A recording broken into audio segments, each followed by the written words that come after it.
After a decade in the making, NASA is just weeks away from launching its next mission to Mars. We are here today to talk about the Mars 2020 Perseverance rover and Mars helicopter. I'm Raquel Villanueva from NASA's Jet Propulsion Laboratory in Southern California. I'm going to be your host today as we are getting closer to the countdown to Mars. Since we're social distancing, I'll introduce you virtually to the people who are working to get the rover to the launch pad. On our panel today, we have NASA Administrator Jim Bridenstine. He will talk about how this mission will help pave the way for future human exploration. Planetary Science Division Director Lori Glaze will discuss NASA's strategy for exploring Mars. Deputy Project Scientist Katie Stack-Morgan will tell us why we have chosen our landing site and what we hope to find there. Deputy Project Manager Matt Wallace will go over what makes this rover different from the previous rovers. Deputy Electrical Lead Luis Dominguez has an update on what we are doing on the spacecraft right now.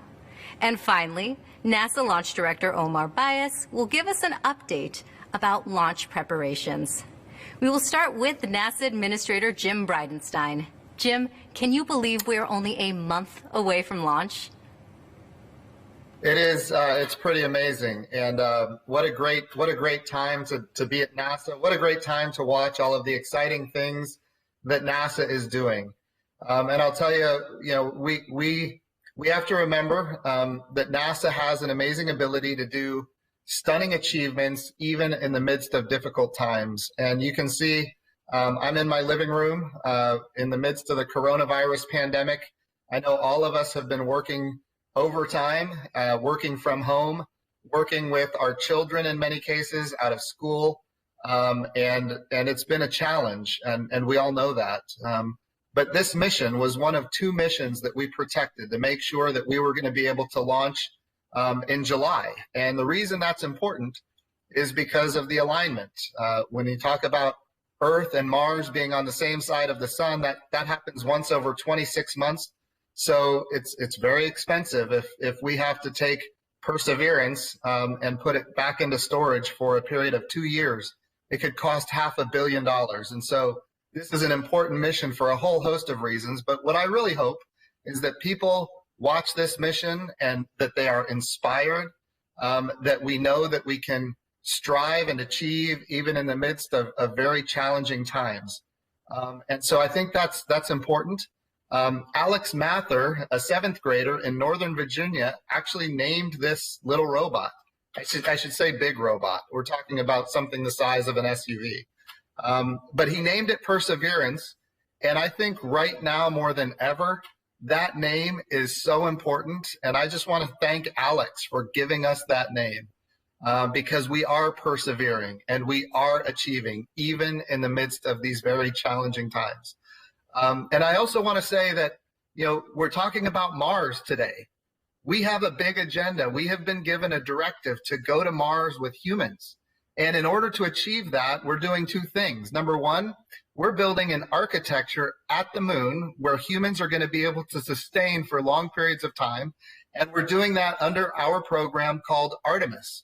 The other thing that we're doing is we're moving forward rapidly with these very important Mars robotic precursor missions so that one day when we send humans to Mars, we're going to know where to go to get the absolute best science and data that we can get. And it's not lost on me that 51 years ago on July 20th, this is important, 51 years ago on July 20th, Neil Armstrong and Buzz Aldrin were walking on the moon for the first time in history. And during that time, they did the first ever lunar return mission. And here we are with Mars Perseverance, 51 years later, getting ready to do the first ever Mars return mission. So these, I think, are important milestones. We've done it with the moon. Now we're going to do it with Mars. Perseverance is the first step in an eventual return of those samples. But I'll tell you the thing that has me the most excited as the NASA administrator is getting ready to watch a helicopter fly on another world. That's something that's never been done before in human history, and here we are getting ready to launch Mars Perseverance with Ingenuity, its little helicopter, strapped to it. I am very excited about watching a helicopter fly in another world for the first time in human history. And I know there's a great panel. You're going to hear great things about all of these different experiments and technology demonstrations that we have upcoming. But we're very excited about Mars Perseverance, and it's a great time to be at NASA. And I hope it's a great time for everybody to watch the stunning things that NASA is capable of doing. So with that, Raquel, I'll turn it back to you. Thanks, Jim. It really is an exciting first step. And for anyone watching who would like to submit a question, you can do so now by using the Ask NASA hashtag. Our phone lines are now open to the media, and you can ask a question by pressing *1. And up next, Planetary Science Division Director Lori Glaze will talk about how the Perseverance rover advances NASA's exploration of Mars.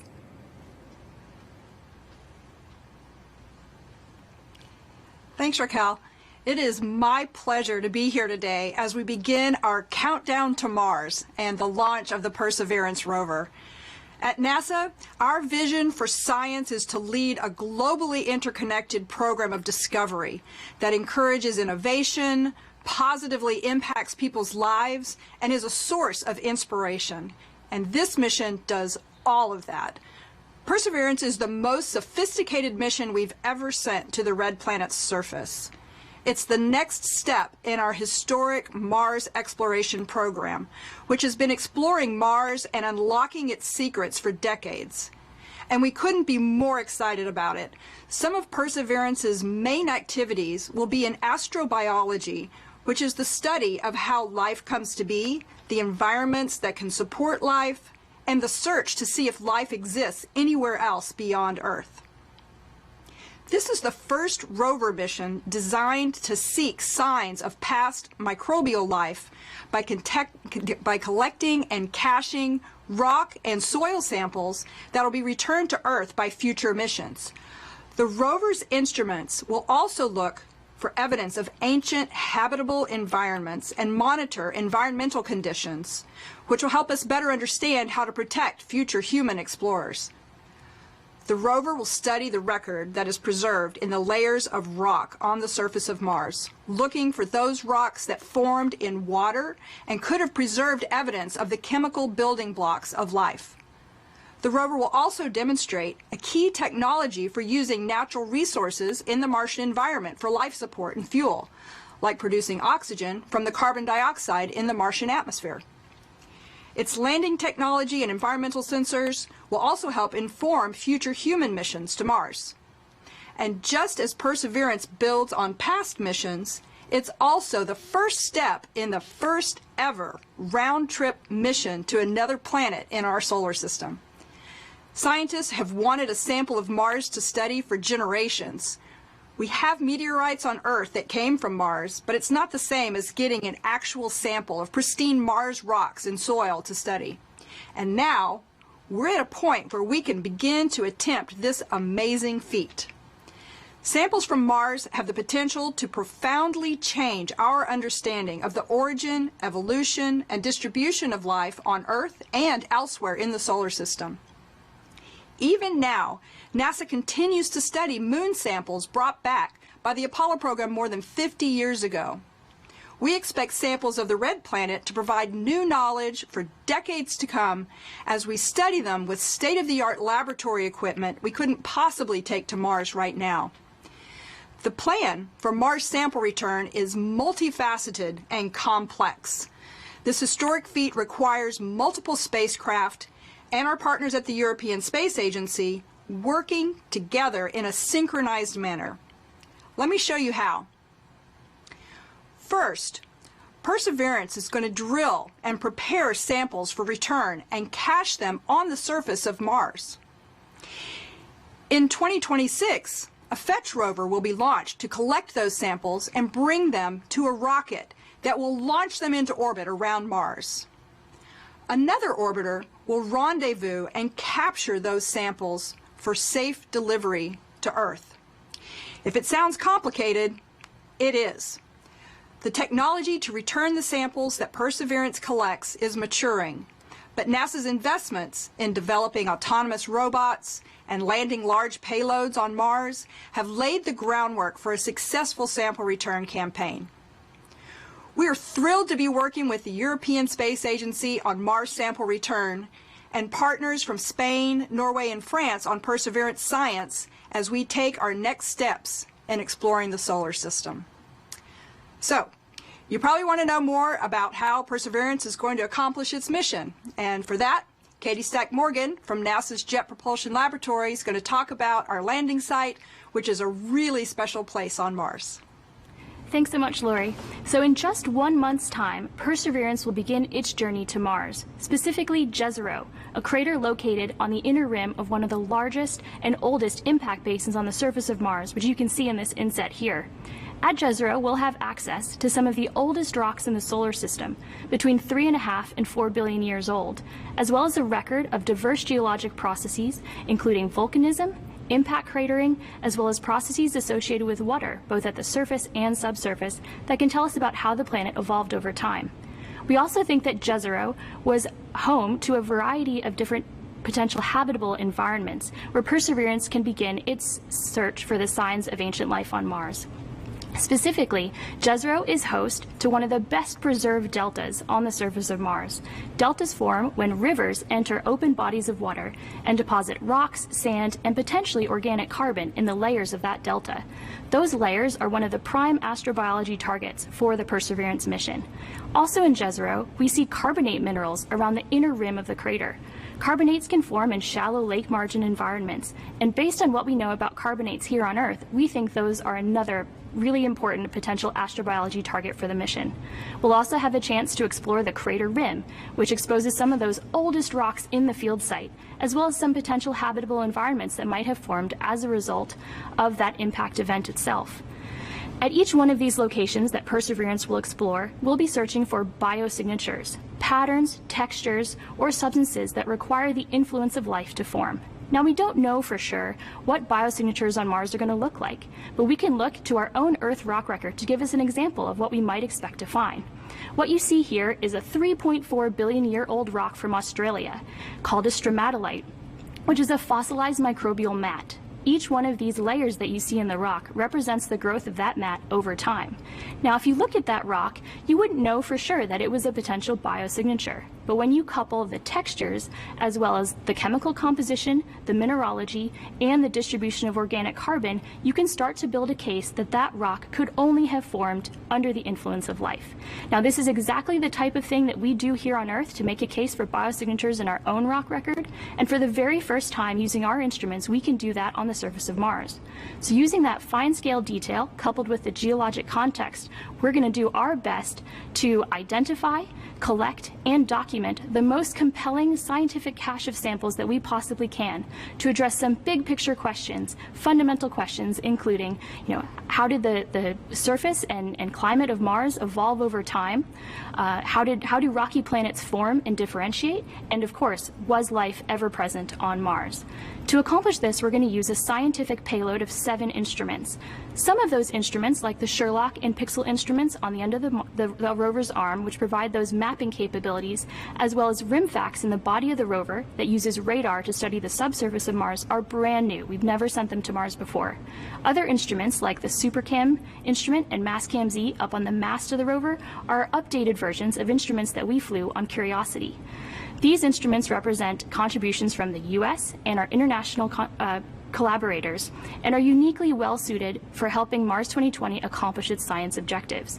As a part of that, we're preparing for future human exploration of Mars, and to do that, we're using instruments like the MOXIE instrument, which takes CO2 from the Martian atmosphere, converts it to oxygen, which is relevant for life support and potential creation of a fuel that could get those astronauts back home to Earth. We also have the META instrument, which is our weather package that measures pressure, temperature, and humidity, which are pieces of information that astronauts would want to know if they wanted to work and live safely on Mars. So we're still 8 months away from Perseverance landing on the surface of Mars, but our science team is busy at work prioritizing our most important science questions, trying to figure out where we would go with Perseverance to answer those questions, and thinking about what samples we want to put in our sample cache. And we can't wait to get Perseverance to the surface of Mars. And so with that, I'll hand things over to our Deputy Project Manager, Matt Wallace. He'll tell us a little bit more about the engineering side of Perseverance and share with you some of the challenges that our team has had to overcome over these past few months. Thanks very much, Katie. Perseverance is a big 1 metric ton vehicle, as the administrator said. It's a very capable system. At first glance, it looks a little bit like the Curiosity vehicle, and in fact, we have been able to leverage a lot of the investment that was made to bring Curiosity to the surface. In particular, the entry, descent, and landing system has some commonality. However, this vehicle is in fact a new mission, a new vehicle with new capabilities. Katie talked about some of these enhanced instrumentation, which we're taking with us, and technology experiments. I'll mention a couple of the engineering systems. Starting with the wheels at the bottom of the vehicle. There's 6 wheels, and they've been ruggedized so that they're more capable of dealing with the surface of Mars and pretty much anything that Jezero Crater can throw at us. Also, we have a new powerful computer that we've added. It's doing double duty. In fact, its first task is to help us get safely down onto the surface of the planet. It's taking imagery of the surface during the descent activity and processing that imagery and figuring out where we are in Jezero, understanding relative to the different hazards in the crater, and it will divert the spacecraft away from those hazards. Now, Jezero is a very interesting scientific target that's got a lot of relief, rocks, cliffs, hills, things like that, which are great for science, but they are also challenging for landing a spacecraft on Mars. And so this new system will keep us safe in going to this exciting new science target at Jezero Crater. We also use this computer to help us process imagery on the surface more rapidly, and by doing that, we can look for hazards and we can avoid those hazards as we're traversing, doing our science mission. That allows us to drive at about twice the speed that Curiosity was able to drive, in fact. In addition to the computer, we have some new cameras. Now all our missions carry a lot of science and engineering cameras to begin with, but we have something new this time. We've taken some ruggedized commercial cameras and we've dispensed them around the spacecraft, and those cameras will be taking high-definition video of the spacecraft during the entry, descent, and landing activity. So we should be able to watch this big parachute inflate supersonically. We should be able to watch the rover deploy and touch down on the surface. And this is going to be very exciting. It's the first time that we have ever been able to see a spacecraft land on another planet. We're looking forward to that imagery, obviously. We take a lot of cameras with us to the surface of Mars, and we have, again, on previous missions, a lot of eyes, but we've never taken ears. And so this time we're also taking a microphone, a couple microphones actually. And again, those microphones will be active during the entry, descent, and landing activity. We should be able to hear this system as it's going through the process of actually landing on Mars. And then when we get on Mars, we'll also be able to turn on the microphone, listen to the wheels turn over the surface on the rocks, listen to our big rotary percussive drill out on the end of the robot arm, sample those rocks, as well as wind and other things. And so those are all exciting new capabilities that we have on the vehicle. Now, you don't get through development of this complexity without a few problems, and I'll just mention a couple. I'll start with a couple years ago, due to an anomaly on a parachute test program, we had to take a second look at our own parachute and the design that we had for that parachute. And we made the difficult decision to actually modify that parachute to strengthen the canopy, to give us more robustness during that supersonic entry activity. And that is not an easy thing to do, in part because you have to test this parachute. And testing parachutes on Earth is difficult. You have to put it on a sounding rocket, which we did out of Wallops facility down in Southern Virginia. You take them up to the upper atmosphere, and then you deploy these parachutes in the thin upper atmosphere to simulate the Martian environment. And what you're seeing here is a slow motion video of one of those parachutes inflating. And in fact, these are difficult tests to do. This is the first supersonic planetary parachute test that we've done in about 40 years for the agency. And the project was fortunate and able to pull off 3 pretty much perfect tests. And so that was one of the challenges we had. And Katie mentioned, and others mentioned, the sampling system that we have on the vehicle. Our sampling system is, of course, composed of a lot of different mechanisms that we use to move the robot arm, to core the sample, and then to manipulate and seal the sample after we've collected it. And it's very difficult to build mechanisms for a rover that has to operate flawlessly 100 million miles away with no human intervention. And so building those gearboxes and those motors in an environment that drops down to minus 200 degrees Fahrenheit pretty much every night, that's exposed to this very fine Martian dust and has to deal with other adverse environments is always a challenge. Our sampling system was particularly challenging in that we also had to keep it very, very clean. In fact, this is probably the cleanest system that we've ever launched to Mars. And the reason we needed to do that is that the science community, as you just heard, is looking for trace signatures from billions of years ago, trace chemical signatures. We don't want to confuse the search for those ancient signs of life with terrestrial contamination that we took with us to Mars and then, of course, brought back. And so that required a lot of effort to understand how to get this system, both biologically and chemically, as clean as we needed it. So those are some of the challenges. Some of those kind of come along with the territory, but I will say a few months ago we were faced with something we really never expected, as was the rest of our community and the rest of the country and the world. And that's the pandemic. It really began to affect us in mid-March. We were at a critical time in the processing for the spacecraft. All the elements were down at Kennedy Space Center, and we had to fully assemble and do the final testing of the spacecraft. It had to be done right. You can't make a mistake at that point. And of course, the environment made that a lot more difficult. So I think we have a short video here to talk a little bit about some of that final processing and how we approach those challenges relative to the COVID-19 situation.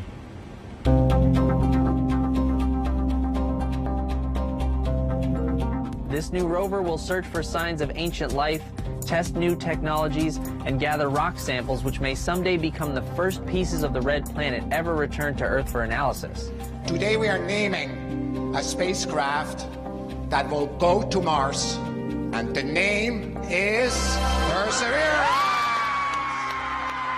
When Perseverance was first selected, I wasn't sure about it, to be honest.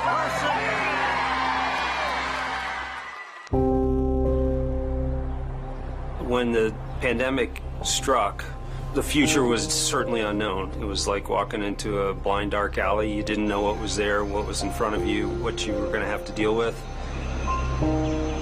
It's something that nobody expected. It's something that nobody could plan for. Rather than your first priority being mission success and getting to the launch pad, your first priority immediately gets displaced, and it's now the safety of the people. And it took a lot of work to put stuff together in order to keep momentum going, to keep people working safely, keep them healthy, and to keep the project on schedule. We called the effort Mars 2020 Safe at Work, and the objective was to keep the team as safe or safer than they would be if they were not working. Putting a spacecraft together that's going to Mars and not making a mistake, it's hard no matter what. Trying to do it during the middle of a pandemic, it's a lot harder. There's no doubt that working in isolation, not virtual isolation, but in physical isolation from everyone else, is a challenge. It's hard for me. I have 2 young kids, and sometimes I'm not able to focus or listen probably as well as I would want to. A lot of our work was occurring in a clean room anyways, but that meant that even before we entered the clean room, we had to find ways of ensuring that we were not putting ourselves or others at risk. We're really doing something that's transformative and trying to understand whether or not life evolved on another planet. That's the fundamental objective of this mission. We are explorers. Our job is to go into the unknown. And this is just another example of the unknown. How to make this job happen when you're doing it largely through a computer screen. Pretty much everybody that I've talked to that's associated with the mission has said the same thing, which is you could not have come up with a better name than Perseverance. You know, I'm a convert now. Perseverance is the right name for the rover. It's an amazing serendipity that we get to persevere through working on Perseverance. I think it's a really important symbol of humanity, hopefully persevering through this great challenging time that we have right now.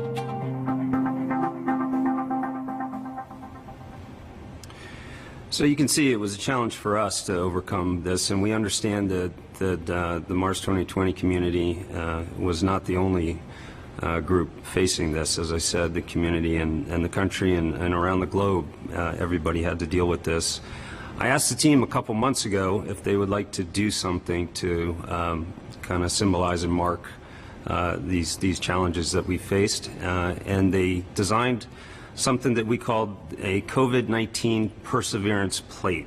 This is a plate that's now affixed to the port side of the rover. It has a symbol of a globe representing all of us that face this challenge together, the spacecraft leaving the Earth on its way to Mars, and all of this supported by the now familiar staff and servant of the medical community. The community that was really on the front lines, keeping us safe. And you know, they really inspired us, I think, through this period, and we hope that this plate and we hope that this mission, in some small way, can inspire them in return. You know, this has been a team effort all along. It's a big group of people that's required to do this type of mission, and it's not just the people on the team, but it is the people that support us from the public. And to mark that, we are carrying this plate that you see here. It has 3 microfiche, and those microfiche hold the 11 million names of the people that signed up to take their name along with this spacecraft to Mars. We're very appreciative of that interest and the support that we have, and that's part of what makes this job so exciting. I mentioned the team. As I said, it's a big team, and this is just the team here at JPL that was part of this development. In fact, the team spans every center in the agency pretty much, as well as our international contributors and our tremendous industry partners that have been part of this. Everybody has worked together, a lot of days, a lot of nights, a lot of weekends and holidays to get us to the point where we're at. And to kind of tell you a little bit more about the integration and test activity that's been happening down at Kennedy Space Center and the final steps to get us to the pad, I'm going to hand it off to Luis Dominguez. Great. Thanks, Matt. So the Assembly Test and Launch Operations team, also known as the ATLO team, started assembly of the spacecraft back at JPL in January of 2018. The ATLO team is the team on the project that's entrusted with putting together the final flight vehicle, and we take components from across JPL, the US, and the world, and we start populating that onto the spacecraft and testing them to make sure that everything works properly. We're talking about the radio, the flight computer, control boxes, antennas, lasers, all the different instruments that allow the spacecraft to do its mission once it gets to Mars. When we initially shipped to KSC, the spacecraft was actually shipped in pieces, so all the individual stages of the spacecraft were shipped independently: the crew stage, the descent stage, the rover stage, the back shell, and the heat shield. And when we arrived, we did a lot of testing to make sure that nothing was damaged in transportation and that everything was working appropriately. And then we began to assemble the spacecraft for the last time. As the Deputy Electrical and Integration and Test Lead for the team, my main focus is on integrating all the electrical and electromechanical components of the spacecraft while making sure that the personnel and the hardware are kept as safe as possible during that integration process. We also, it's a highly stressful, highly demanding environment, but it's also extremely rewarding to see the spacecraft put together like that. At the moment, we're currently in the process of electrically integrating the harness that connects the spacecraft to the last stage of the launch vehicle, which was just installed last night, actually. And as soon as I'm done here, I'm going to head into the high bay to start checking that out. And after that's complete, we will begin encapsulation of the spacecraft. And the encapsulation of the spacecraft is where we actually clamshell the spacecraft in between its two payload fairings, which will protect it while it's exiting Earth's orbit and on its way to Mars. As you can see, the spacecraft is a very small part of this launch vehicle, but it's the most important part, and we're hoping she gets there safe. Thanks, Luis. And I actually have a couple questions for you. What else is left for your team to complete on the Perseverance rover? So once the spacecraft is encapsulated, we will actually lift the spacecraft onto a transport vehicle, and then that transport vehicle will take it to the vertical integration fixture facility, where it'll get craned to the top of the rocket and mechanically integrated. And we'll do some final electrical closeouts before we light the candle. That's great. And I also heard you started as an intern for the Curiosity rover. So what's it like to see your work on this next generation rover as it gets to the launch pad? It's been an amazing adventure here at NASA. I started as an intern on the ATLO team, actually, for the Mars Science Laboratory project. And it was interesting moving from more smaller day-to-day, week-to-week tasks when I was a student to being a lead on this very important mission and taking a much more strategic, big picture view of integrating a spacecraft. I can actually say I've touched and tested in some form every piece of hardware on this spacecraft. And I truly appreciate the work NASA does to provide internships to students around the country, and thankful every day for having been given that opportunity. Having grown up in South Central Los Angeles, I never thought I would be where I'm at today. And it's an honor and a privilege to work with all the brilliant people on this team at JPL and at NASA. I'm really looking forward to launch day. Thank you, Luis. Thank you for answering my questions. And hitching a ride on the Perseverance rover is the Mars helicopter, which now has a new name, Ingenuity. Ingenuity will attempt to be the first powered flight on another planet. Mars helicopter project manager Mimi Ung has an update on this exciting new technology experiment. At this time, Mars helicopter Ingenuity is fully integrated on the rover. The helicopter is stowed under the belly pan of the rover and has been checked out to be fully operational in the configuration that is going to be launched and operated in space. Our team is now preparing for operation after launch, updating our simulations and rehearsing for the scenarios that we're going to encounter. Starting with monitoring the health of the vehicle through the cruise to Mars, when the rover deploys the helicopter, and commissioning of the helicopter, all the way to our very first rotorcraft flight attempt at Mars. Seeing our helicopter get launched is the start of everything our team has worked for, and after it lands, it's going to be extraordinary. After all of us working really hard for over 6 years, it's going to be outstanding to get to attempt the very first rotorcraft flight test at Mars. And in fact, first time on any other planet outside of our own Earth. Both Perseverance and Ingenuity are riding on the same rocket to Mars. Right now, NASA Launch Director Omar Bias joins us with an update. Hello there. Hello from Florida. So we're 34 days from launch, and the things that are going on have been touched on here. The spacecraft will undergo encapsulation, as Luis says, into the clamshell or the fairing halves in the coming weeks. The launch vehicle, if they could roll the tape. This is actually the rover coming in, and this is misleading because that rover, that's one piece of it. There was 16 tractor trailers that came in with other equipment. There was another flight for other pieces. So it did not just fit in that box. There's a lot more that went into this mission, and the assembly started in January back here. This is actually the Atlas booster being offloaded from the Antonov airplane that brings it in from Decatur, Alabama, where the booster is built. The booster provides the first 4 minutes and 20 seconds of power for the flight before the Centaur, the upper stage, it takes over and puts us into its final escape orbit from the Earth to Mars.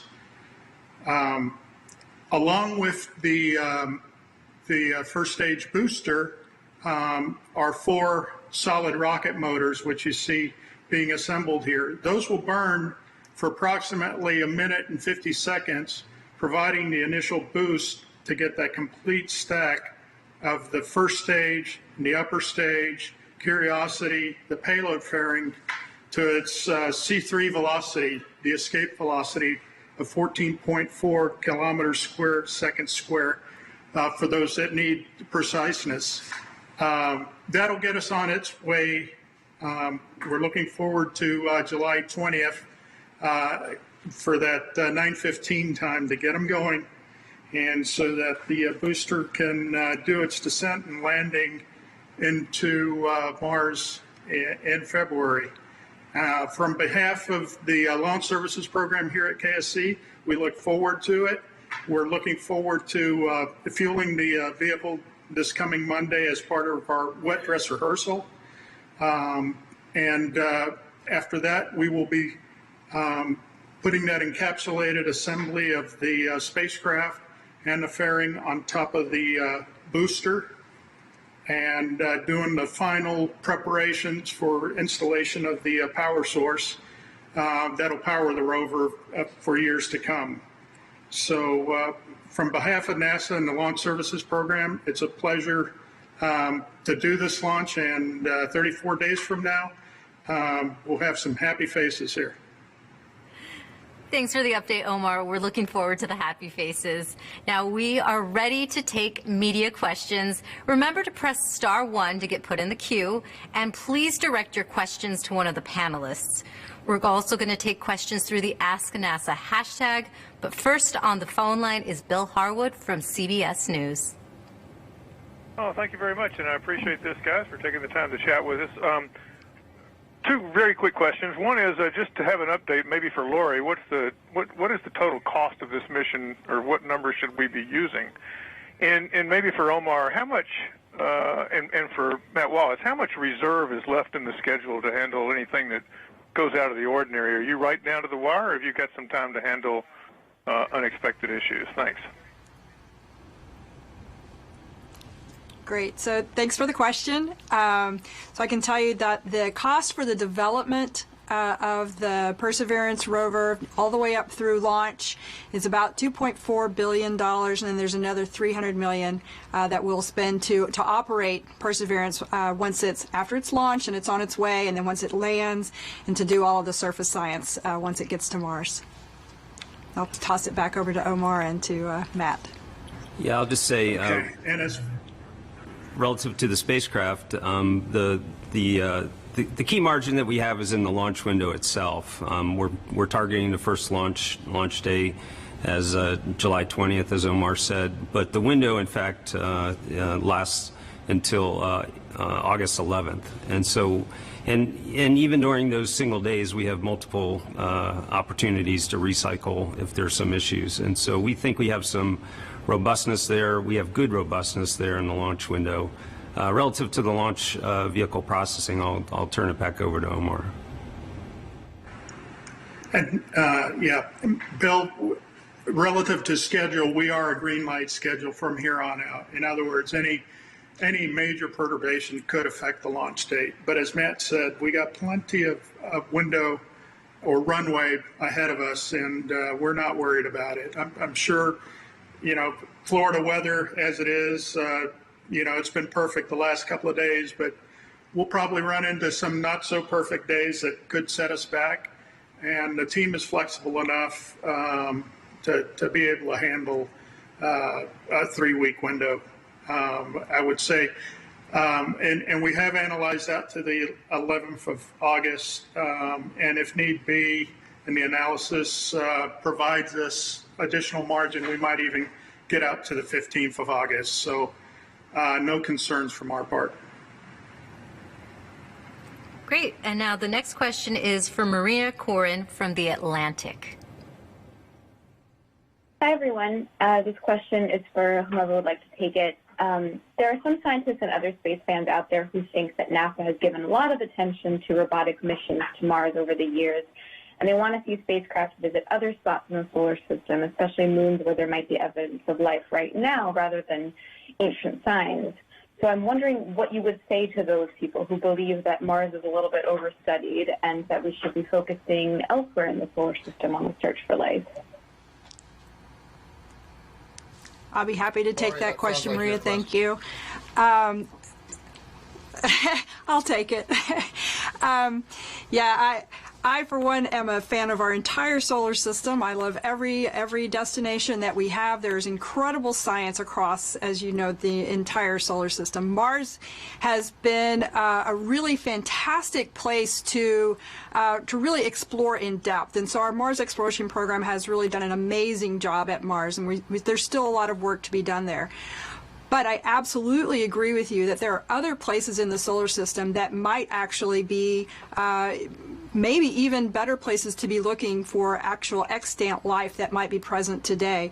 And of course, the moons of Jupiter and Saturn, for Europa or Enceladus or maybe even Titan, are places where we feel like there may actually be environments that could be conducive to having life today. For example, on Europa and Enceladus that are covered in ice, certainly there is probably low probability of life on the surface, but beneath that ice, we believe there are these deep oceans that may have thermal sources at the base of those that are driven by geologic processes that recycle the oceans and recycle the nutrients within those waters, and could actually be sites where we think you have all the ingredients necessary for life.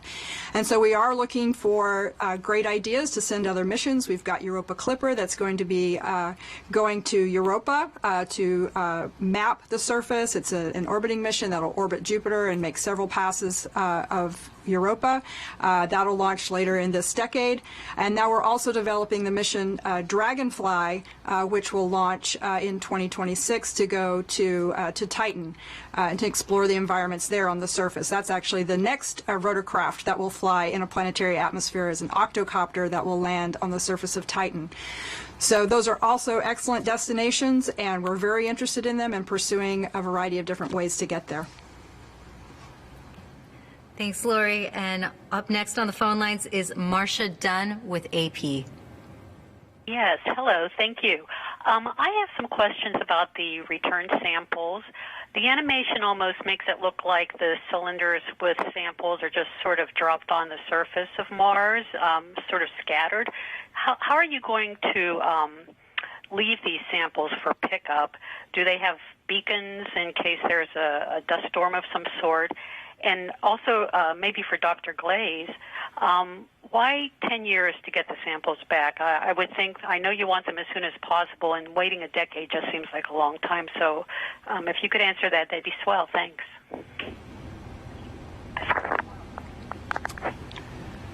I was going to suggest that perhaps Katie take the first part, or Matt. Yeah, I can start off, and Katie can jump in here. Just to understand how these samples are collected and then left on the surface.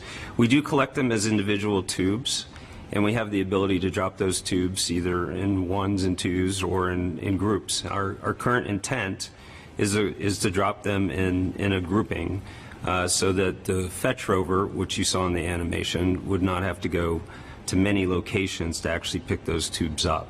And so we have complete flexibility, but that would be the intent. As far as the dust storms go, We know how the sand and the dust moves on Mars, and we know what locations to select to make sure these are not affected by those types of issues. And so we don't think there's going to be any issue with respect to covering up the tubes over the period of time that we're talking about, or finding the tubes on the surface. And Katie can say a word or two maybe about the sort of science strategy associated with that. Yeah, that's something that we are still very much thinking about, and will be guided by our exploration on the surface as we, decide where and how to sample, and where we'd like to leave that sample cache. I think it's important to think about what samples go in what cache and where, as the Fetch Rover capabilities develop and Mars sample return architecture develops as well. So we'll be thinking about that, and that'll probably be an active, iterative conversation that we have with the Mars 2020 project, as well as the Mars sample return architecture as it develops. Great. Yeah, so I'll now try to take the next part of that question, which is, why does it take so long to actually get the samples back? And you're absolutely right. We definitely want to try and get those samples back here. They're very precious. We want to get them back here so that we can start the analysis and learn from the samples. But this is a really complex concept to try and bring those samples back. And in fact, we've always known from the very beginning that this was not going to be a simple mission where we simply fly to Mars, collect the samples, and bring them back. We've always known it was going to require multiple steps and multiple launches in order to actually get the samples back, not only because of the time required, but the cost as well. So we need to pace that out. We're really in a great position right now where we have developed a fantastic partnership with the European Space Agency, which actually allows us to get those samples back a little bit earlier than had originally been planned if we were trying to do it all on our own. By collaborating with ESA, it allows us to have two launchers from Earth, a European launch and a NASA launch, that will send the Mars sample return mission out to Mars, collect the samples, and bring them back, like the animation that you saw. It allows us to do that in a shorter time period.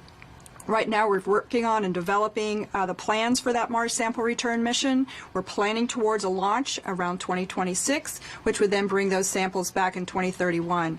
It takes a little time to get out there. It takes time to pick up the samples on the surface. Then it takes time to actually get out of orbit at Mars and bring them back. So it's a long and involved process, but it's one we're absolutely dedicated to, and we're going to make it happen. Great. That was some great teamwork getting that question answered. Thank you. And on the line now we have Keith Cohen with NASA Watch. Hi, I have a question for Jim Bridenstine. It's a branding question. You just brought back the worm logo. So Bobby Brown was recently on 60 Minutes, and he referred to this mission as NASA's first astrobiology mission. Now, of course, the Vikings were, but I'll let Bobby add that. But NASA has a program that's been going on for 20 years, and it's called astrobiology. Yet if you go to the website for this mission, unless you know where the one page is where it mentions astrobiology, there's no links, no nothing. You go to the astrobiology page, they don't even know this thing is happening today. They don't even mention the rover. And so I'm kind of wondering, there are going to be 4 rovers on Mars soon, all doing astrobiology, and it's going to be a big deal. So maybe you could explain a little bit on the branding and the marketing here, why NASA can't get their act together, and maybe, hoping to hear that you're going to get this all figured out by the time the thing lands. No, Keith, that's a great question and a great point. I'll tell you, astrobiology is really something that it depends how you define it, whether or not this is the first mission or not. If you look at what we did with Spirit and Opportunity, we made discoveries. We discovered that on the northern hemisphere of Mars, it was 2/3 covered with water. That indicates that it had a very thick atmosphere, that it had maybe even a strong magnetosphere, which would indicate that Mars at one time had a molten core. When we think about having a thick atmosphere and liquid water on the surface and a magnetosphere, all of that indicates that Mars was maybe at one time habitable. In other words, it could have supported life. So you could argue that even when we were doing Spirit and Opportunity, that those missions were astrobiology missions. And of course, with Curiosity and now Perseverance, we're building on that base of knowledge. And so all of that is so important. We are, in fact, trying to find signatures of life. And of course, we're interested in finding life itself. Now, that's not what this mission specifically is all about, but I can tell you, in the last couple of years, NASA has made some significant discoveries. Complex organic compounds on the surface of Mars, methane cycles that match the seasons of Mars, liquid water 12 kilometers under the surface of Mars. So there's so many things that are kind of building up here to say that, look, the probability of finding life on another world is going up. We're not saying it's there. I don't know that it's there. Nobody else knows either. But that's really what astrobiology is all about. And Mars really gives us the best opportunity, I think, in the short term to make a significant discovery that will forever change how we think of ourselves and forever change how we think of space exploration in general. Look, if we can find life on another world, I think people are going to be so excited about the discovery and what comes next that we're going to be doing missions throughout the solar system. I know that the question earlier about why are we going to Mars and not these other places, certainly we want to go to all those places, and we have plans to go to all those places. But it's also true that that the highest probability of maybe finding life at this point is going to be Mars. There are people out there who would say that Europa or Enceladus provide biologically a higher probability. But technologically, that's going to take some time. And of course, working on that. JPL, I want to give a lot of kudos, a lot of compliments to JPL, which is, a partner with NASA. We call it one of NASA's centers. Of course, it's affiliated with Caltech. But what an amazing job by that team. And of course, they're building the plans and the hardware that's going to help us get to Europa, that moon of Jupiter, where we believe there's the ingredients that could potentially have life. So there's a lot of exciting things in the field of astrobiology. And 15 years ago, even 10 years ago, if you would have said these things, people would have looked at you like you're crazy. And now it's starting to become more and more real. So it's a great question. It's a great point, and it's something NASA thinks about all the time. Thanks, Jim. And we've been getting some questions coming in through the Ask NASA hashtag. I'm going to read one of them now. Aaron on Twitter is asking, apart from entry, descent, and landing, what is the most challenging part of the mission? Well, I can try to answer that question. There's a lot to choose from. These missions are very, very difficult. We talked about the challenge just in the last few months.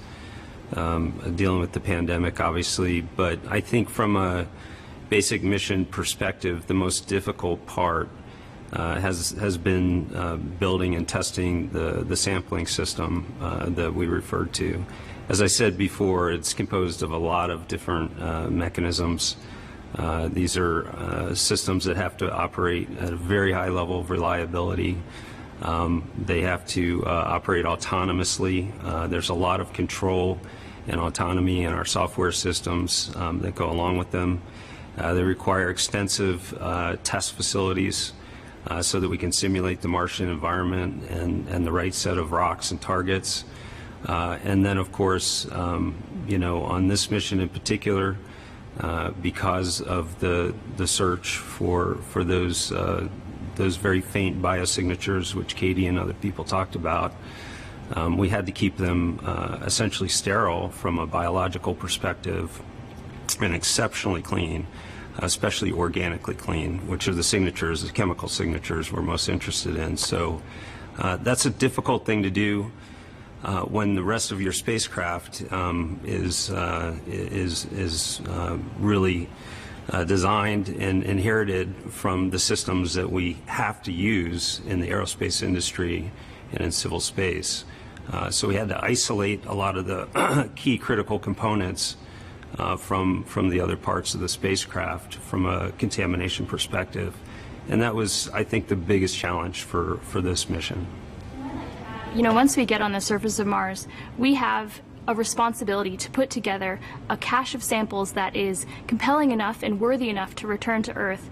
And interesting enough that it will propel and drive future generations of Mars science and planetary science. And we take that responsibility very seriously, and we know that we have a tough job to do on the surface to put that sample cache together. And so I think that's going to be a challenge that we have to put together diverse samples, those that have potential biosignatures, and enough samples that we cover the ground to get that job done. So we take that very seriously, and I think that's going to be a big challenge for our team once we get on Mars. Thanks, Katie. And Matt, you kind of touched on this. Naz on Twitter is asking, is there any level of autonomy included on this Mars rover? There's a lot of autonomy. Again, just starting with the entry, descent, and landing activity, one-way light time to Mars is about 10 minutes. And from the time we hit the outer atmosphere of Mars to the time we're safely on the ground, it's about 7 minutes. We refer to it as the 7 minutes of terror. There is absolutely no interaction with the spacecraft during that period of time. It has to do that entire process itself. It has to understand, where it is from a navigation perspective. It has to know when to jettison the cruise stage and deploy the parachute. It has to understand where it is in Jezero. I talked about this terrain relative navigation system. This is really, again, another level of autonomy that we're laying on top of our historical autonomy on these missions. And this is a feed-forward capability that these future human missions, as well as the sample return mission, which Lori talked about, will need and will want to use. Trying to understand where those hazards are and divert away from them, all of that requires the spacecraft to understand, to do those things on its own. And that's before we even get to the surface. Once we're on the surface, we really are only able to command the vehicle once a day. And so it'll sleep and conserve power overnight. It'll wake up in the morning. We'll send a sequence of commands, give it its daily set of activities to do. And then it has to carry them out pretty much by itself. It has to make the decisions on how to drive to the target and how to do a lot of that sampling work that we talked about, as well as keeping itself safe under adverse anomalous conditions. And so there's a tremendous amount of autonomy in the vehicles, and it's one of the things that makes the system so complex. Thanks, Matt. I'm going to head back to the phone lines now. We have Gina Sunsari from ABC. My question's been asked and answered. Thank you. Great. Thanks, Gina. All right, we'll go next to Mike Wall from space.com. Thank you all for doing this.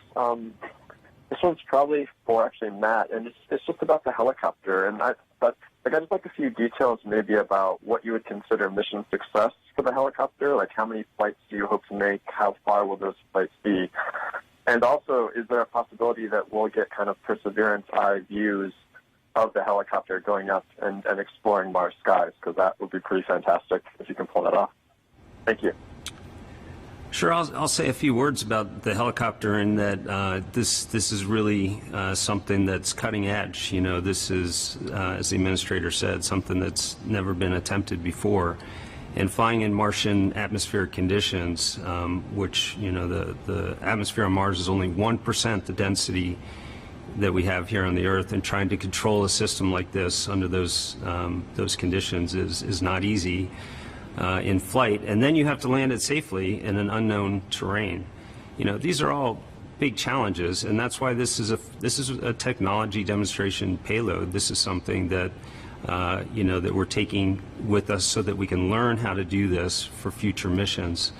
And so that's really the objective, is to get the helicopter. Just to be able to accommodate it on the vehicle was a big step. Getting it to Mars, getting it safely off the vehicle, we're going to learn a lot. And really just the very first flight where this helicopter spins its rotors and lifts up off the ground, it's going to be both historic and we're going to learn a lot. And so we are not, we are not looking for an extensive and ambitious return from this technology. We're looking to learn those first few things that we need to learn with the technology. We should be able to image the helicopter while it's flying from the rover. We're going to have a safe standoff distance, 50 to 100 meters or so.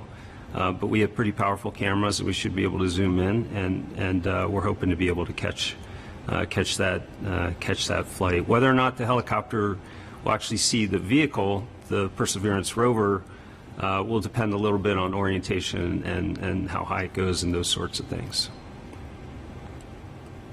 Great. Thanks, Matt. And now on the line we have Lauren Gersh from The Verge. Hi, thank you so much for taking my question. I think this is for Katie, possibly. Seeing as how Perseverance is all about deciding whether or not Mars has had past life, I'm curious to know what you are considering a biosignature and how you will make the distinction whether or not you have actually found evidence of past life on Mars. Thanks. Yes, thank you. That's a great question, and it's one that we think a lot about on the science team. You know, I think our bar is high for the identification of a sign of life on another planet, as it should be, because we don't want to make that discovery lightly. But at the same time, with Perseverance and its goal of seeking signs of ancient life, I think we also have to open our minds to the possibilities of what life could look like on another planet, and looking for, you know, examples of, you know, of something that is similar to what we see in biosignatures on our own Earth record. And so I think what we're looking for are really the patterns and textures where we have a hard time explaining how that could have formed without the influence of life. And I think every time we see something on the surface of Mars that kind of gets us asking those questions, we go through the list of possibilities. You know, could it have formed in an abiotic way? And I think if we get to the point where we are really struggling to explain a phenomenon or something that we see with abiotic processes, I think that's when we start to say, you know, I think this could be a potential biosignature. But I think it's also important to realize that very likely we'll have to return those samples to Earth to make that definitive conclusion about whether these samples contain life in them. So I think on the Perseverance side, we see it as our job to identify potential biosignatures, things that are worthy of additional study here on Earth with the full arsenal of analytical capabilities that we have here in our own laboratories. And I think that's how we're going to approach that question on the surface of Mars. Great. And up next we have Antonia Jaramillo with Florida Today. Hi, thanks for taking my question. I was just wondering, as cases of coronavirus in Florida continue to rise, will NASA be asking the public again to watch this launch from home? And if so, will it also provide a virtual experience show like it did for Demo 2? Thanks. So for this particular mission, we're asking people to follow the guidelines of the governor of Florida. We want everybody to practice social distancing, and if you're within 6 feet, make sure you're wearing a mask. Those kind of things. But we're not telling people not to visit for this launch. We're not saying that. What we do have to make sure we do is we protect the workforce at the Kennedy Space Center, because we have a lot of work ahead of us, especially this summer. We've got the entry, descent, and landing of the Crew Dragon that took our astronauts to the International Space Station. We have just a lot of other activities. We have to make sure. So we're not going to open up the Kennedy Space Center, but certainly people are going to travel. We ask people not to travel for DM2. Which was, of course, the launch of the Falcon 9 rocket with the Crew Dragon and Doug Hurley and Bob Behnken in the capsule. And it appears they didn't listen to us. So we're asking people to follow all of the necessary guidelines to keep themselves safe, and we're trusting them. Thanks, Jim. Up next is Dave Mosier with Business Insider. Thank you for taking my question, and good luck with the launch. Matt, you mentioned the EDL video cameras. I'd like to know more about those. What resolution will they film in? When might we expect that 7 minutes of terror footage to get back to Earth? And will you have any use for them after landing? And then I also understand that this is a discretionary payload. Did these cameras sort of beat out any other ideas that the team had? Thank you. Yeah, those are all good questions. I'll try to answer them in some sort of order. But just to start with your last question, these were not in competition with any other payload on the spacecraft. Our payloads were selected via the normal process, and as we got further down the road and got more mature, we realized that we had an opportunity. We had some residual capability to install these.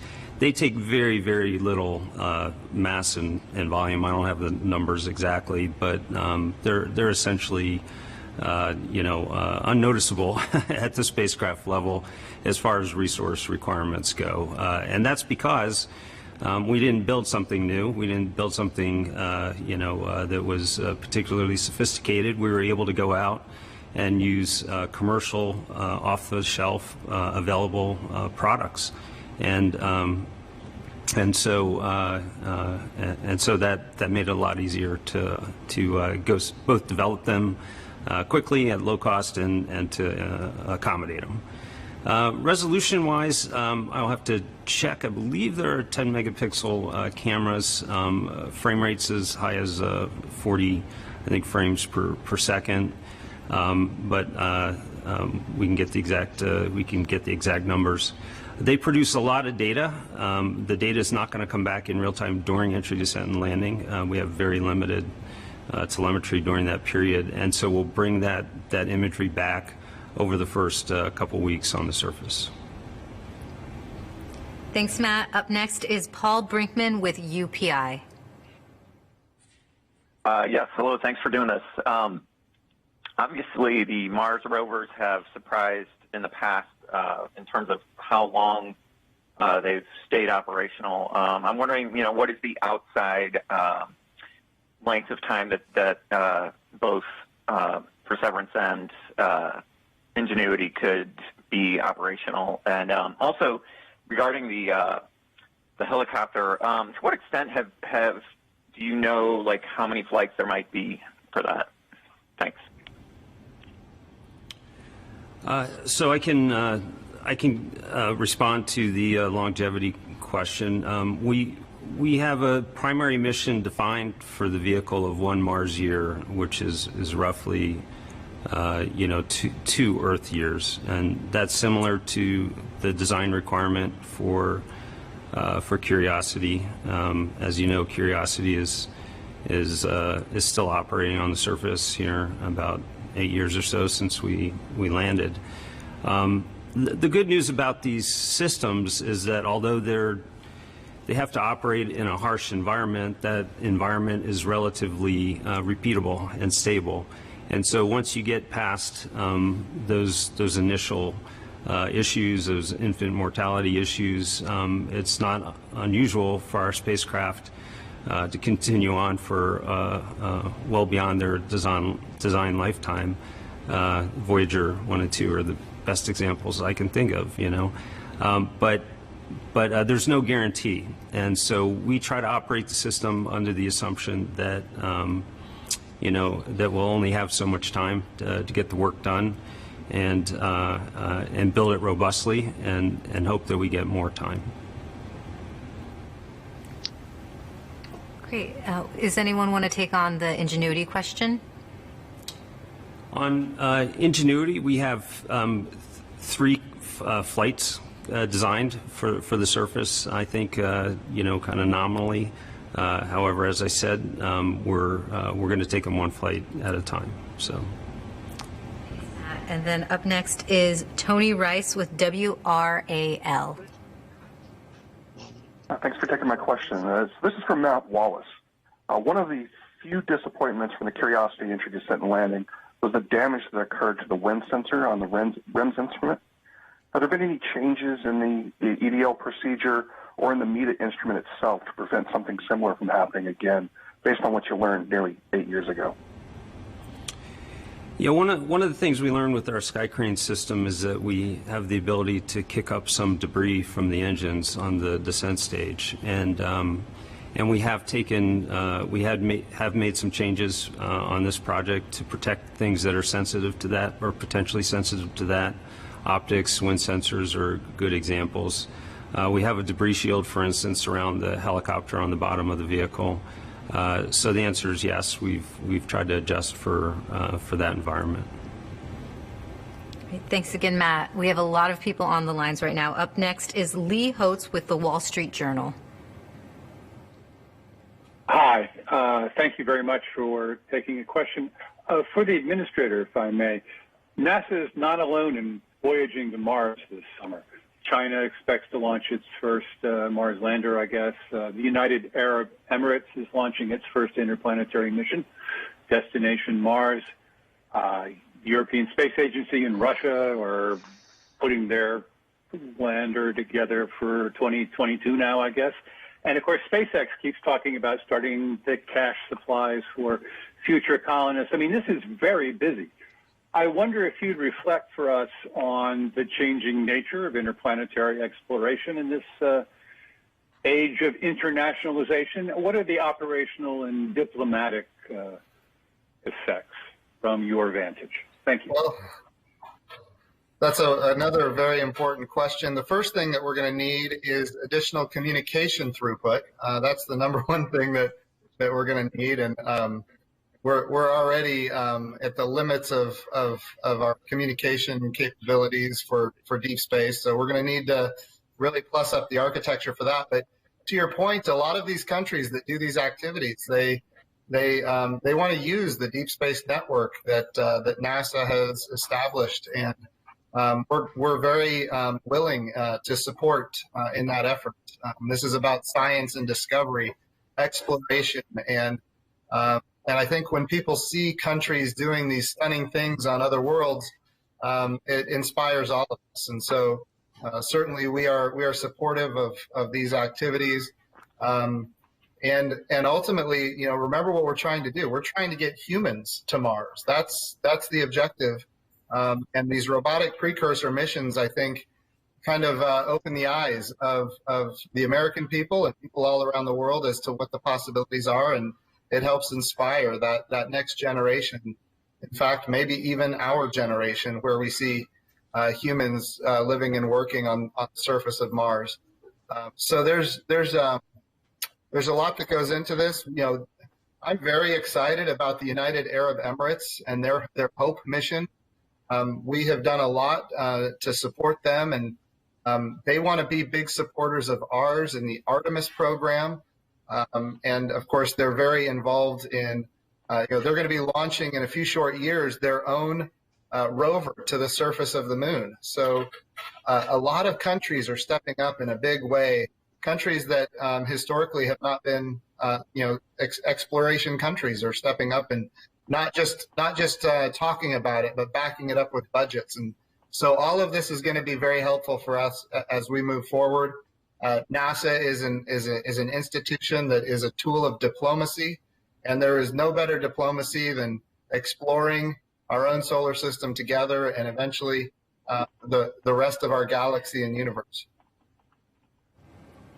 Great. Thanks, Jim. And now we have Chris and Carlo with KFI News. Yeah, thanks, guys, for taking my question. Just going back to COVID here real quick, some specific challenges you guys obviously faced in working remotely. NASA and JPL are a bit famous for adapting and building out new systems for those adaptations. And I'm just curious about what adaptations to workflow may be carried forward in the future. What lessons did you learn during the shutdown? I'll start. There's so many different things. You know, as right now, most of NASA is working remotely. NASA has been for a long time very forward-leaning on teleworking, and so it was really easy for us to actually go to, you know, a profile where most of us are working remotely. So that really was not terribly problematic. At the same time, we still have to build hardware, and our contractors still have to build hardware. So we have to make sure that, you know, we're doing what we can for social distancing, you know, changing shifts so that instead of having, you know, 12 people working on a vehicle at the same time, we could divide it up, and instead have 8-hour shifts where you've got, you know, 3 shifts of 4 people working on a vehicle, and of course making sure everybody has their personal protective equipment and those kind of things. You know, as we move forward, as we start going, you know, we went all the way to stage 4 at a lot of our centers, which meant basically nobody can come to work because you look at some of our centers, there was some outbreaks of coronavirus in the regions where those centers are. But now we're getting to a point where we can go to stage 3, where we have mission critical not mission essential, which is what Mars 2020 is, but mission critical functions, which are still very important missions that we need to start getting back underway. And eventually we want to get back to stage 2 and eventually back to a normal working environment. But I think one of the things that we've taken away is how much work you can actually do when you're still at home. So there's different types of work that you're able to do from home. And I'll tell you, when I'm at home, I'm doing a lot more outreach than I've ever been able to do before, because everybody is either a phone call or a teleconference away. We're not having to organize schedules to get everybody's schedules to perfectly match and travel and everything else. So there's certain areas where you're more productive and other areas where you're less productive. And I think when we get back to a more normalized work environment, we're going to have to take the lessons learned and apply them. And I know JPL has been thinking about these things as well. So I don't know if anybody else has anything to add. Yeah, I mean, I'll just agree with the administrator completely. We're carrying these lessons forward. We're starting to look as well into at least relative to 2020. We're pulling the lessons learned that we've acquired over the last several months into our operations. We're thinking about what it means with respect to critical activities like entry, descent, and landing. And we're getting a lot better at every day, really, I think, at operating remotely and understanding how to safely bring people in to get the work done, as was discussed. Great. Thank you. And next on the line is Jennifer Lerman with Popular Mechanics. Hi, thank you so much for taking these questions. A quick question for maybe either Matt or Katie. What do you hope to learn by recording sound during the mission? And then Katie, actually, another very quick question. You mentioned that you were a little bit iffy about the name Perseverance. Was there another name that you also favored, perhaps? Thank you again. Yeah, maybe I'll start off. And to your first question, what we hope to use the microphones for, I think we're really excited to hear the sounds of Mars and the sounds of the rover interacting with its environment. We'll hear the wheels whir and the gears turning, and we have a microphone on the SuperCam instrument. So when we basically zap the rocks with the SuperCam laser, we'll hear that zip sound, and that may tell us something about the properties of the rocks themselves. So there may be some science to glean from that as well. So we're excited to use the rover's ears to do that. In terms of the rover names, there were 9 candidates there, and I think everybody had their favorite. I don't know that I had a particular favorite there. But in the end, the rover name when the rover name is selected, it just really becomes part of the rover. And once that name is selected, you can't separate the rover from its name. And so, I think those of us who've worked on some previous rover missions, it just happens. And once the name is selected, it just becomes. And so I think that's very much what's happened with Perseverance for me personally. And I think I know that that's true for everyone else too. So it is Perseverance, and we're excited that it is. Great, thank you. And up next is Leo Enright with Irish Television. Thanks, Raquel. I think this is probably for Katie, who talked about the complexity of collecting samples on the surface. The actor Matt Damon famously scienced the you-know-what out of Mars, and we can certainly say that the Curiosity rover has done that at Gale Crater. But it does seem like the traverse there has been far, far slower than most people would have expected, for very good reasons. Yellowknife alone would delay you for months. But I'm just wondering, will there be different time pressures on this mission at each sample site, just to get the sample and move on to the next to collect enough for the return cache? Will it be more of a shoot and scoot mission? Yeah, so that's a great question, and one that we are thinking a lot about as we come up with notional scenarios for the mission and what our sample cache might look like. One thing that we know about that sample cache is that we wanted to have diversity, and we wanted to cover the interval of time that we think the rocks in Jezero represent, and that does require us covering substantial ground to put a cache together like that. But I think we have a couple of advantages on our side, particularly in comparison to Curiosity and Gale Crater. Part of the reason we picked Jezero Crater as a landing site was because it had such a well-understood environment that we could see and understand from orbital images alone. And so in Curiosity's case, in Gale Crater, you have a 5-kilometer thick mound and uncertainty of what that mound actually represents geologically. So we've had to spend a lot of time with that mission doing the science to understand what rocks we're even looking at. With Jezero, we know already that we have a delta. We know that we had a lake in Jezero Crater, and we know that this crater is perched on the rim of a giant impact basin. So we expect things like impact megabreccia, sampling some of that ancient Noachian crust on Mars. So I think the fact that we have such a good understanding of this landing site already really helps us plan and plot out the course of our sampling exploration. So I think that really helps us. And so I think we will feel some pressure to cover that ground simply because we want to put together the best cache of samples that we can. But we have some advantages, I think, over some previous missions in terms of how well we understand our landing site already. Great. One more question from Aklo Jha from The Economist. Hi there. Can you hear me? I've got a really quick question for the scientist. Probably Dr. Morgan. And then there's another one as well. But the first one, you talk about how this mission is the very latest in the sort of the long quest to try and answer the question of whether there was life at one point on Mars. I just wonder if you could describe just briefly what is it about Perseverance that what will it be able to do that previous missions possibly haven't to get us closer to answering that question? Because from my understanding, if life is there, it's not that this will detect it, but they'll be able to get much, much closer to that answer. And the other question I just had quickly for the group as well was, we know there's plenty of missions going to Mars, and the UAE one, as we've heard, and the European Space Agency eventually.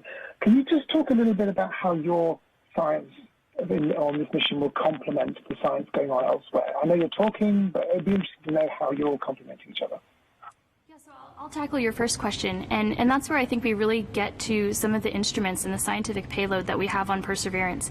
And those instruments on the end of the rover's arm that have the ability to map in very fine detail chemical composition, mineralogy, and the presence of organic carbon in a way that we've never been able to do before. As you may know, Curiosity has the ability to detect organic carbon, and it has detected organic carbon, but we haven't been able to necessarily link the presence of that carbon, organic carbon and organics, to particular textures or patterns that we see in the rock that we think could have been left behind by life. And so it's really that connection of the textures and the composition that allow us to make a compelling case for a biosignature. And the instruments on Perseverance allow us to do that really for the first time on the surface of Mars in a non-destructive way. Also in the way that we collect our samples, instead of grinding the rocks into powders, we're actually collecting preserved cores of rock that we can bring back to Earth and study. So I think that's really how we distinguish ourselves in advancing the search for potential biosignatures on the planet Mars. And maybe I'll toss it to Lori or someone else in the panel to answer the second part. Yeah, I'm happy to take the second part of that question. Thanks.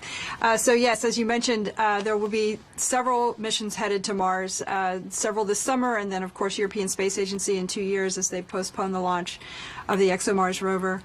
But this summer, of course, China is going to be sending their first lander to Mars.